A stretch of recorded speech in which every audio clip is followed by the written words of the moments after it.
Hello friends, welcome to my channel Tally online class. Last video में हमने inventory features किए थे। आज मैं आपको टैक्सेशन फीचर्स बता रही हूँ, जिसमें हम सबसे पहले फर्स्ट फीचर करेंगे वैट। वैट को देखिए यूज़ करने के लिए हम कैसे करते हैं। वैट जो है वो दो चीज़ों के लिए यूज़ हो सकता है। एक हम वैट में सिंगल टैक्स को कैलकुलेट कर सकते हैं और एक हम वैट में मल्टीपल टैक्स को कैलकुलेट कर सकते हैं एक ही इनवॉइस पे। तो अभी मैं जो आपको फीचर करवा रही हूँ वो मैं आपको सिंगल वैट कैलकुलेट करना बता रही हूँ। तो उसके लिए हमें सबसे पहले F11 प्रेस करना है। अकाउंटिंग फीचर्स और इन्वेंटरी फीचर्स तो अब आपको यूज़ करने आ गए हैं, तो आपने अकाउंटिंग इन्वेंटरी को तो यूज़ करना ही है, ठीक है, क्योंकि हम इनवॉइस पे ही वैट कैलकुलेट करेंगे तो उसमें हम स्टॉक आइटम्स भी लेंगे, ठीक है। तो यहाँ पे स्टैट्यूटरी एंड टैक्सेशन पे आपने आना है, इसको आपने एंटर किया। यहाँ पे देखिए आ रहा है फर्स्ट फीचर है enable value added tax. Enable value added tax को आपने यस करना है। सेट ऑल्टर वैट डिटेल्स, इसको भी आपने यस करना है, ठीक है। देखिए यहाँ पे हमने सबसे पहले क्या किया, enable value added tax first feature है, इसको मैंने यस किया। उसके बाद नेक्स्ट है सेट ऑल्टर वैट डिटेल्स, यहाँ पे आपको वैट की डिटेल्स देनी पड़ेगी, यहाँ पे मैंने यस किया। अब उसके बाद यहाँ पे स्टेट की आपका कौन सा स्टेट है जहाँ पे आपको वैट को कैलकुलेट करना है। तो मैंने जो अपनी कंपनी क्रिएट की है उसको मैंने स्टेट हरियाणा दी है, इसलिए यहाँ पे स्टेट जो है मेरा हरियाणा आ रहा है। आपका जो भी स्टेट है आप यहाँ पे वो ले सकते हैं। उसके बाद नेक्स्ट है टिन। टिन नंबर अगर आप अपने इनवॉइस पे प्रिंट करना चाहते हैं तो आपको यहाँ पे टिन नंबर भी लेना पड़ेगा। हरियाणा का जो टिन नंबर होता है वो 06 से स्टार्ट होता है, ठीक है। स्टेट कोड होता है 06 से स्टार्ट होगा। उसके बाद 11 डिजिट्स का होता है टिन नंबर, बाकी के जो लास्ट 9 डिजिट्स हैं वो कुछ भी हो सकते हैं जो भी गवर्नमेंट प्रोवाइड करती है। तो मैं यहाँ पे 06 से स्टार्ट करके 9 डिजिट्स अभी कुछ भी लिख रही हूँ, ठीक है। उसके बाद आपने एंटर करना है, यहाँ पे देखिए आ रहा है set alter tax rate details. Set alter tax rate details, यहाँ पे आप क्या करेंगे, यस करेंगे। देखिए अगर आपकी कंपनी सिर्फ एक ही टाइप के टैक्स की ट्रेडिंग करती है, सामान परचेज करती है, सेल करती है, वो सेम टैक्स पे करती है। अगर आप सामान खरीदते हो तब भी आप सेम टैक्स पे करते हो, अगर आप सामान सेल करते हो तब भी सेम टैक्स पे करते हो, मतलब अलग अलग मल्टीपल टैक्स नहीं है। तो आप यहाँ पे पहले से सेट कर सकते हो कि इतना टैक्स रेट है, ठीक है। तो यहाँ पे फॉर एग्जाम्पल मैंने टैक्स रेट फिक्स कर लिया 5.5%, ठीक है। 5.5% टैक्स रेट मेरा फिक्स हो चुका है। अब मैं जो भी आइटम परचेज करूंगी उस पर मैं 5.5% टैक्स कैलकुलेट कर सकती हूँ। ऐसे ही अगर मैं किसी को सेल करती हूँ तो उसकी भी आइटम्स पे मैं 5.5% का टैक्स जो है वो कैलकुलेट कर पाऊंगी। अब आपने क्या करना है, इसको टैक्स को फिक्स करने के बाद आपने इसको एक्सेप्ट कर लेना है, ठीक है। एक्सेप्ट करने के बाद अब आप देखेंगे यहाँ पे, अब हम देखिए कोई एंट्री करते हैं तो लेजर्स जो भी बनाने हैं हमें वैट से रिलेटेड, वो लेजर्स हम एंट्री में ही बना लेंगे, एंट्री करते टाइम ही। तो यहाँ पर मैं अकाउंटिंग वाउचर्स पे आके सीधा एंट्री कर रही हूँ। यहाँ पे आपको सबसे पहले प्रेस करना है F11, सॉरी यहाँ पे आपने नॉर्मल हम F9 परचेज के लिए प्रेस करेंगे F9 वाउचर, क्योंकि हमें यहाँ पे पहले स्टॉक को परचेज करना है जिसपे हम टैक्स जो है वो पे करेंगे। तो यहाँ पर हमने पार्टी अकाउंट नेम में कस्टमर का नेम ले लिया जिससे भी हमने परचेज किया होगा। तो यहाँ पे फॉर एग्जांपल मैंने ले लिया दीप एंड कंपनी, ठीक है। यहाँ पर मैंने कस्टमर का name Deep and company already exist है। यहाँ पे मैं नेम चेंज कर देती हूँ, दीपक एंड कंपनी ट्राई करते हैं। दीपक एंड कंपनी है, इसको मैंने सन्ड्री डेटर्स में सन्ड्री क्रेडिटर्स में ले लिया क्योंकि मैं इससे परचेज कर रही हूँ। उसके बाद देखिए यहाँ पे इसका स्टेट भी सेम ही रहेगा, क्यों, क्योंकि हमारा जो स्टेट है वो हरियाणा है और जो कस्टमर है जो डीलर है जिससे हम सामान परचेज कर रहे हैं वो भी हमारा सेम स्टेट का होगा, तभी वैट एप्लीकेबल होगा। अगर आप यहाँ स्टेट चेंज कर देंगे तो उस पर वैट एप्लीकेबल ही नहीं होगा और ना तो वैट कैलकुलेट होगा। तो इसलिए क्या करना है, यहाँ पे स्टेट जो है आपने हरियाणा ले लेना है। उसके बाद देखिए यहाँ पे आ रहा है सेट ऑल्टर वैट डिटेल्स, मतलब जिस डीलर से आप सामान परचेज कर रहे हैं उसकी आपको वैट डिटेल्स देनी पड़ेंगी।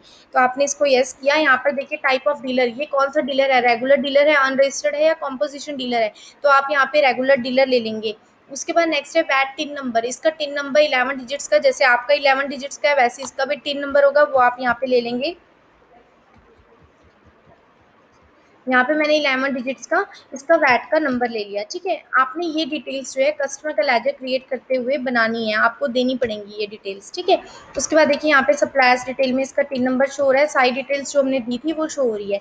अब यहाँ देखिए परचेज लेजर में हम क्या लेंगे, परचेज लेजर में हमारा 5.5% का टैक्स है, तो हम लेजर जो है उसी नाम से बना सकते हैं।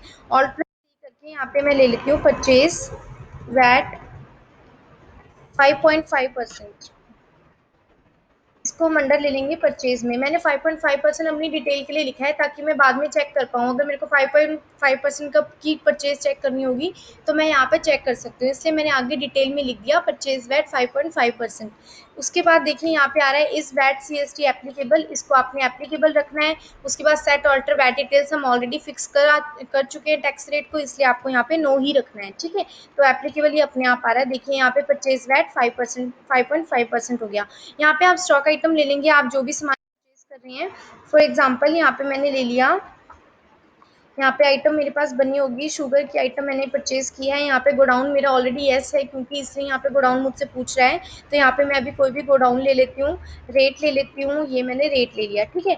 ऐसे ही आपने एक और आइटम ली, राइस ले ली, यहाँ पर इसको भी आप गोडाउन दे देंगे अगर आपका गोडाउन का फीचर ऑलरेडी यूज्ड है।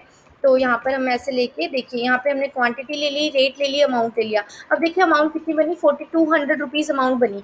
अब इसके ऊपर मुझे टैक्स लगाना है, तो आप क्या करोगे, जब आप एंटर करोगे तो यहाँ पे आप टैक्स नहीं लगा सकते। क्यों? क्योंकि अगर मैं यहाँ ऑल सी करती हूँ, देखिए यहाँ पे तो आइटम क्रिएशन आ रहा है, लेकिन मेरे को तो टैक्स का लेजर बनाना है, तो उसके लिए आपको एक एंटर और प्रेस करना पड़ेगा और यहाँ पे क्रिएट करना पड़ेगा। परचेज में जो टैक्स होता है वो इनपुट टैक्स होता है, तो उसके लिए हम इनपुट टैक्स बनाते हैं। तो आपकी मर्जी, आप उसको इनपुट टैक्स बनाना चाहें इनपुट टैक्स बना सकते हैं, या फिर अगर आपने परचेज वैट टैक्स पूरा नेम लिखना है तो आप वो भी बना सकते हैं, ठीक है।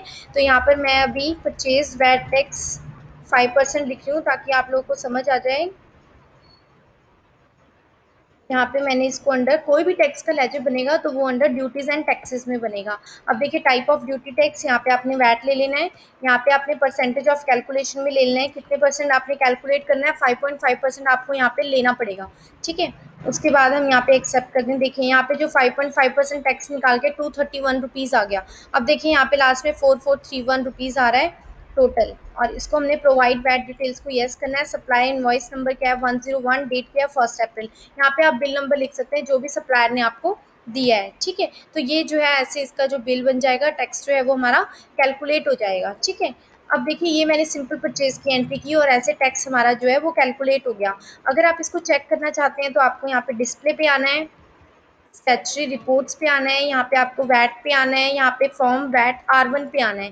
देखिए यहाँ पे हमारे पास परचेज में टैक्सेबल वैल्यू, असेसेबल वैल्यू और टैक्स अमाउंट 231 रुपीज़ आ रही है। और यहाँ पे देखिए लास्ट में आ रहा है टोटल वैट रिफंडेबल। अभी हमारी जस्ट परचेज हुई है, सेल हुई नहीं है। तो अगर मैं यहाँ पे सेल करूंगी तो यहाँ पे टैक्स जो है अपने आप एडजस्ट होकर आ जाएगा कि टैक्स मेरा कितना कैलकुलेट होना है, मतलब कितना टैक्स मुझे गवर्नमेंट को पे करना है, ठीक है। तो एक एंट्री हमें और हम सेल की कर लेते हैं। तो यहाँ पर हमें क्या करना होगा, यहाँ पे सेल्स की एक एंट्री करने के लिए मैं यहाँ पे F8 पे आ रही हूँ। पार्टी अकाउंट नेम में आप सेल्स का कोई भी लेजर बना लेंगे। ऑल्ट करके मैंने यहाँ पे ऋतिक एंड कंपनी के नाम से एक लेजर और क्रिएट कर लिया। ये भी सन्ड्री मैंने इसको डेटर ले लिया, और यहाँ पे भी सेम वही सेम प्रोसेस है। सेट ऑल्टर वैट डिटेल्स आपको यस रखनी है, यहाँ पे रेगुलर लेना है, टिन नंबर लेना है, यहाँ पे आपको टिन नंबर ले लेना है और उसके बाद एक्सेप्ट कर लेना है। अब उसके बाद देखिए यहाँ पे डिलीवरी नोट में ये सारी डिटेल्स आ रही है, बायर्स डिटेल है, जो भी सामान खरीद रहा है वो सारी डिटेल्स जो है वो हमारी आ रही है, ठीक है। सेल्स लेजर, यहाँ पे सेल्स में आप वैसे ही लेजर डालेंगे, सेल्स वैट 5.5%, क्योंकि मैंने जो है ये फिक्स किया हुआ है टैक्स रेट। तो यहाँ पे आप अंडर सेल्स अकाउंट ले लेंगे, अंडर ये एक एप्लीकेबल रहेगा, इसको ले लिया, ठीक है। नेम ऑफ आइटम में हमने शुगर की आइटम ली थी। गोडाउन जो है वो मैंने अम्बाला गोडाउन लिया था। अम्बाला गोडाउन में मैंने क्या किया कि मैंने 15 केजी जो शुगर है वो मैंने सेल कर दी, और ये मैंने 85 रुपीज़ पर केजी के अकॉर्डिंग सेल की है, ठीक है। ऐसे ही मैंने राइस ले लिया, थोड़ा सा रेट हम इंक्रीज़ कर लेते हैं, अपनी प्रॉफिट हम ऐड कर लेते हैं, तो इसलिए मैंने रेट जो है इसका चेंज कर दिया। राइस जो है, राइस भी हम अम्बाला के गोडाउन में 60 केजी राइस है हमारे पास, हम 60 केजी सेल कर सकते हैं। 55 रुपीज़ पर केजी करेंगे तो ऐसे हमारे पास अमाउंट बन जाएगा।